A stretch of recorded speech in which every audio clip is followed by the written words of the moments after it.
Right now, the world's power map is cracking.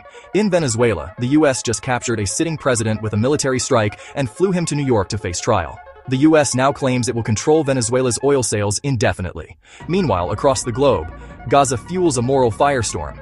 Iran pushes back against sanctions. China shapes a new economic order. Russia refuses to bow to the West. The question is simple: is global power collapsing, or is the world just saying, no more obedience? On January 3rd, U.S. Special Forces executed a dramatic military operation in Caracas, capturing Venezuelan President Nicolas Maduro and his wife and transporting them to the U.S. for trial on drug conspiracy charges. Casualty reports vary, but Venezuelan and allied Cuban forces estimate dozens of security personnel and civilians were killed in the strikes, sparking outrage and accusations of war crimes. President Trump publicly stated the U.S. will run Venezuela until a transition is possible and oversee its oil industry, with plans to export 30 to 50 million barrels worth billions to the U.S. market. This is the most direct U.S. intervention in Latin America in decades, a raw exercise of power that few predicted. The U.S. just took out a sitting president with military force, and now runs his country's oil. This wasn't a covert arrest gone wrong. It was a full-on demonstration of capability. Over 150 aircraft struck targets simultaneously. Special forces executed a lightning capture. Oil infrastructure and economic power were immediately politicized.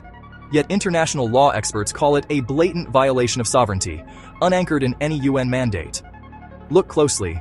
This isn't just regime change, it's a message. Power doesn't need permission anymore to act. While guns roar in Caracas, another battlefield burns in hearts and minds across the world: Gaza. Western capitals may provide aid or condemn violence, but global public sentiment is shifting. Millions in Asia, Africa, the Middle East, and Latin America now see the conflict not as a distant war, but as evidence that Western moral leadership no longer carries automatic weight.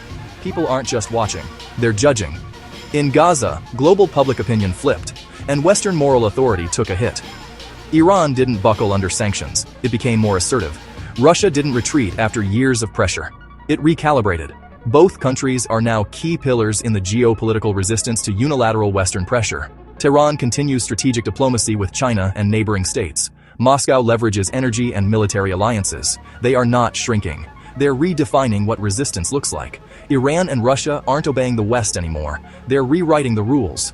China doesn't broadcast its intentions. It executes them. While the West debates values, China builds infrastructure. Ports, supply chains, technology corridors, trade networks. No threats, no ultimatums, just influence. And the world, especially in the global south, is watching and adapting. China isn't fighting the West, it's quietly replacing it. India sits at the crossroads of this transformation.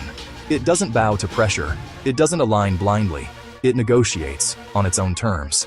Russia energy deals, US tech partnerships, balanced Middle East diplomacy, strategic autonomy in international forums. India's formula isn't rebellion, it's post-obedience, a country that commands respect by refusing to be commanded.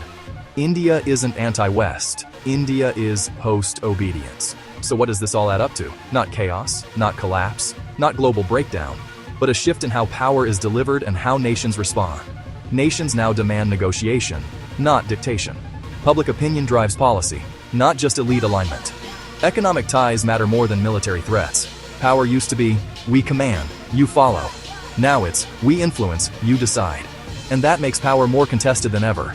The world isn't simpler just because one president was captured, or one conflict dominates headlines. What's new is this: power without consent is no longer power. It's resistance.